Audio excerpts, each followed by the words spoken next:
Thank you as always. I really appreciate your help this time too. May, with her frivolous smile, seemed to have no sense of guilt about making us pay. As usual, she just tagged along on our trip, treating Luke like a wallet, and I sighed for what felt like the umpteenth time. Right, this time May's parents are coming too. Faced with this sudden change of plans, I was taken aback. Of course, she has no intention of paying for her parents' share either. Luke, now in front of May, pretends to be generous and wouldn't dare ask her to pay. Sure enough, once we're back home, he'll be telling me to pay half. Despite my surprise, I secretly relished the situation. Watching Luke getting carried away, I sneered through my nose. Yeah, it's okay. This will be the last time. The last time? With a broad smile, I played along with his comment. They both looked surprised for a moment but soon burst into laughter, saying, "Oh, you're kidding again." Thinking it was just a joke, and resumed their merry conversation without a second thought. Seeing the two of them so carried away, I didn't even respond. I caressed a certain tool hidden in my bag, eagerly awaiting the moment of my revenge. My name is Mia. I'm 63 years old this year. We're a couple who love to travel. Ever since the old days, we managed to arrange work and enjoy domestic trips several times a year. Even after having children and retiring, that didn't change, and we thought we'd continue to enjoy our hobby. But that changed when our eldest son's wife, May, came into our lives. Since Hugo got married, May started visiting our house frequently. Hugo was busy with work, but he felt relieved thinking, if May's visiting home, it's okay, and I didn't say anything. We, as a couple, were also delighted that someone of May's age, like a daughter to us, would come to visit. However, I started feeling uncomfortable with the way Luke, my husband, treated May. Thanks for always treating us to dinner. It's fine. There's a sense of purpose in cooking when you comes over. Yeah, exactly. Cooking is about the only hobby Mia has. She's genuinely happy when you visit. Luke, while talking to May, often began to make comments that belittled me. Comparing May and me, who have a mother-daughter age gap, he would praise her, saying, "May, you have such beautiful skin." Or, "You should take a cue from her beauty consciousness," constantly putting her on a pedestal and putting me down. Indeed, whenever May came over, she always dressed neatly and had her hair done beautifully. But being compared to someone so much younger was troubling for both May and me. With alcohol involved, Luke only made pleasant remarks. "Can you stop? You're making her uncomfortable, aren't you? What's wrong? What's wrong with saying the truth? Are you jealous of a beautiful young lady? There's no way I would be, what are you talking about? Then don't complain." Sorry, May. Unlike you, my wife gets easily irritable because of her age. Luke said this with a laugh, unrepentant as I sighed. Since we didn't have a daughter, when someone as lovely as May came into our son's life as his wife, Luke was overjoyed. But lately, Luke's behavior seemed to be going too far. Not only did he demean me, but he also paid excessive attention to May, clearly smitten. I thought it was some kind of joke, but I haven't forgotten the words Luke carelessly let slip. "You have been so kind, it's really been a big help. Right? I bet I'm a better man than Hugo, huh? What are you saying? Hugo has always been weak. I could protect you, May, you know." Luke talked as if he was a better man than Hugo, even to his son's wife, May. I even felt disgusted with Luke for saying such things to May. "By the way, I heard from Hugo that you two travel a lot, right?" "Yes, it's been a hobby of ours since the old days." "That's nice." Hugo is so busy with work that he hardly has time for trips anymore. While frowning slightly, May kept a constant smile as she turned her gaze towards Luke. I could easily guess what Luke would say next, and the look on May's face, as if she anticipated it, gave me chills. "Really? Then why don't we go on the next trip together?" "Really? Are you sure? I feel a bit bad about it." Luke brightened up and smirked at May as he said this.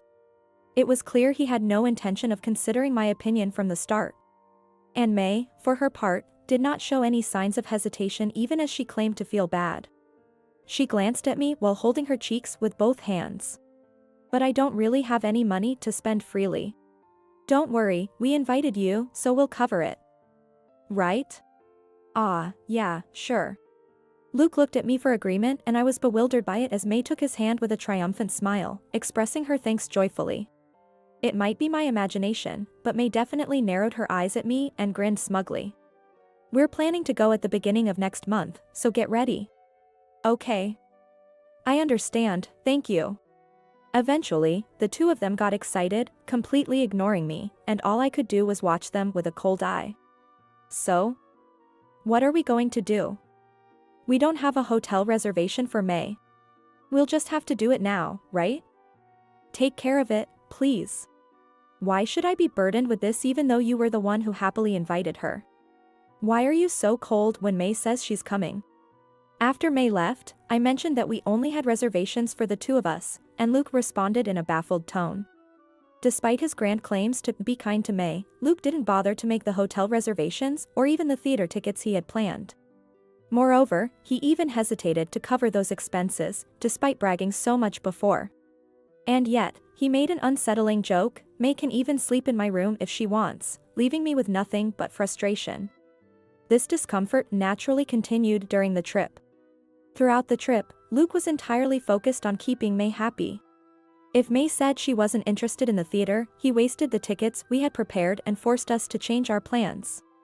Without reproaching May, Luke flirted with her while smitten, which was quite disheartening to witness. Hey, May.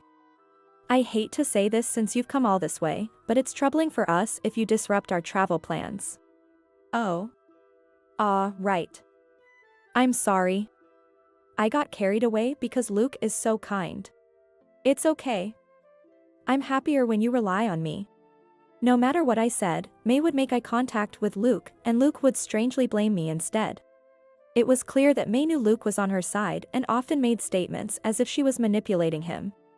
And no matter what I said, Luke would retort, "What's wrong with doting on our daughter? I'm sorry, I always seem to be having fun. I'm really just in the way, aren't I?" Not at all. I have a lot of fun when you're here, May. In fact, my wife is more of a nuisance with all her complaints. Are you serious? Once May got a taste for it, she would come to our house as if timed to our travels and naturally join us, as if it were expected. Perhaps Luke had already invited May to join the trip. And I wasn't even informed about such arrangements. Yet, the additional travel expenses caused by May were mostly left to me to handle. During the trip, May always left the payment to Luke, not even bothering to open her purse. In fact, she didn't even bring a purse. This is cute. I want it as a souvenir. Sure, I'll pay for it. Let's go buy it. Really? Thank you so much. May's extra expenses kept increasing because Luke wanted to impress her, stepping forward every time. Luke always claims he's just responding to May's requests as his excuse to be even more reluctant about giving me money afterward. What was supposed to be an enjoyable trip ended up being ruined by unnecessary expenses, and my frustration grew more and more. If these kinds of trips continued, my irritation would only accumulate. Since talking to them directly resolved nothing, I couldn't help but bring up May's behavior directly to Hugo. However, the response I got from Hugo was worse than I expected. Hey, Hugo, May has been tagging along on all our trips for a while now. Can you do something about it? Well, I heard from May that he's the one who's been happily inviting her along. It's those two making decisions on their own that's the problem. She doesn't pay anything either. Wait a second, that doesn't sound right. I heard that May is actually contributing her own money. It seems Hugo has been misled by May to believe a narrative far from the truth. Luke has been forcefully inviting her on trips, and according to what Hugo believes, she's been paying her own way. Of course, I've never received a penny from May, and given Luke's character, it's unlikely he's taking any money from her either. Yet, Hugo seems to think I'm making up these stories just to spite May. It's not a joke. If you think I'm just making this up, then it's better if she doesn't come anymore. May is trying hard to get along with you guys. You don't need to speak to her like that. How can I get along with someone who fabricates lies and tries to frame people as villains? I explained the facts to Hugo, but I had no concrete proof that May wasn't paying for the trips. Hugo seemed to be struggling with whom to trust. Later, Hugo said he talked to May again, and she insisted, "I am paying my own way." Despite paying, she went to Hugo crying, claiming it was slanderous for me to say she hadn't paid, and that she felt disliked. Hugo, seemingly siding with May, sighed over the phone. Faced with Hugo's doubts, I was at my wit's end. May never takes out her purse when we go on trips. She says she doesn't have her own money because she's not working. But she's saying she's paying, you know. If that's the case, then she's tagging along on your earnings, right? If she really is paying, then calculate exactly how much she has contributed. In a situation with no allies, my tone harshened as I rebuked Hugo. I was at my limit with May's shameful attitude and Luke, who was continuously infatuated with her. To get evidence and win Hugo's trust, I decided to exact revenge on the two. And on the next trip, May came along as usual. In her small designer bag, which seemed to hold only a handkerchief and a phone, there was, of course, no sign of a purse. Sorry to always be a bother. Thanks for taking care of me again this time. With her usual nonchalant smile, she seemed utterly unbothered about making us pay. As usual, May got into the passenger seat of Luke's car and flashed him a charming smile. Luke returned her gesture with a sloppy, contented grin. Seeing the two of them like this, I sighed once again. Normally, I would have just endured it for the sake of peace. But not this time. Clearing my throat in the back seat, I glared at the two of them, who were blissfully unaware of the hell I was about to unleash. Luke, about today's trip plan, how about this place? I've always wanted to go there. Great idea. I'll take you wherever you want to go, May. Really? That's wonderful. Thank you so much. Despite not bringing a single dime, May was fully prepared with research on places she wanted to visit. Showing Luke on her phone and suggesting various spots, completely ignoring the pre-planned itinerary right in front of me. Just the usual antics, I thought, as I checked my preparations for revenge. Then Luke, as if remembering something, turned to me and dropped a bombshell. I forgot to tell you. This time her parents are coming too. What? When I told my parents about our trips, they said they were envious. So I thought, why not invite her parents as well? Of course, I'll pay for everything, so you don't have to worry about a thing. He said this to May with a grin, giving me a sidelong glare. Caught off guard by the sudden change in plans, I was taken aback. May clearly had no intention of paying for her parents' share, and Luke was not about to bring it up in front of her, pretending to be generous. Sure enough, once we're back home, Luke will demand that I pay half. Caught off guard by this conversation, I couldn't help but smirk, thinking it could work to my advantage.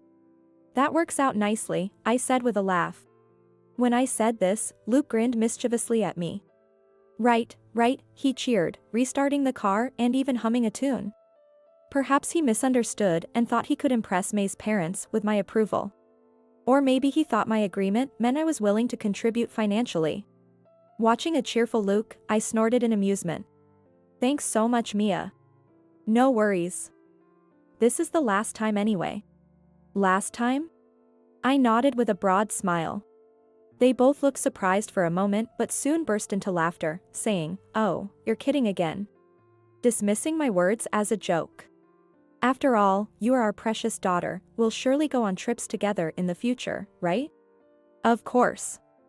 So let's keep this good relationship going, okay, Mia? The two were getting carried away, but I didn't respond, just kept smiling. Considering what's coming for them, I could tolerate everything for now. In the evening, we arrived at the hotel and met up with May's parents, all of us being escorted to our rooms. As usual, May and Luke claimed they'd rest in their separate rooms. Of course, they were in different rooms.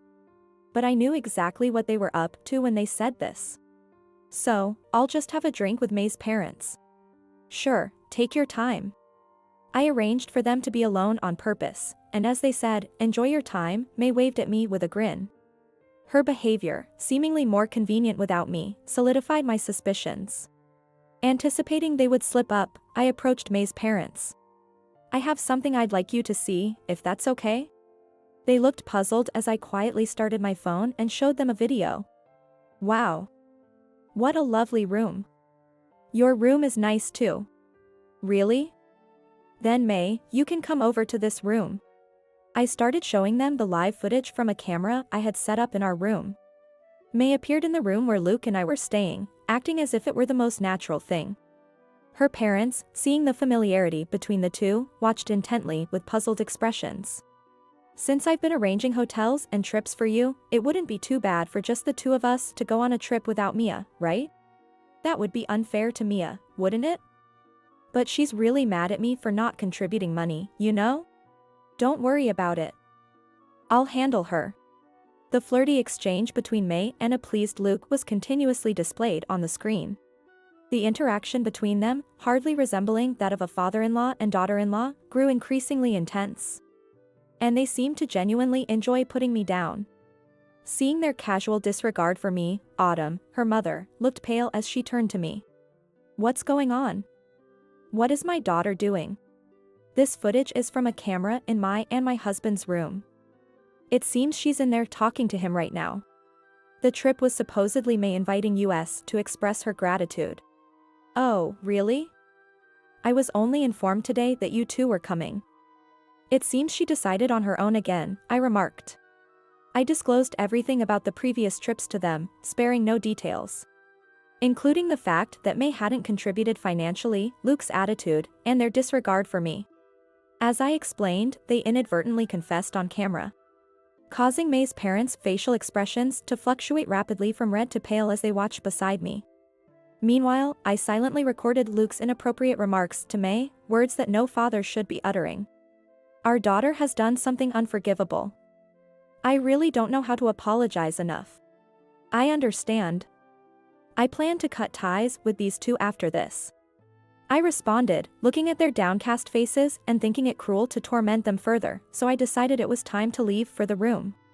I burst into their room, thinking it was about time to reveal the truth.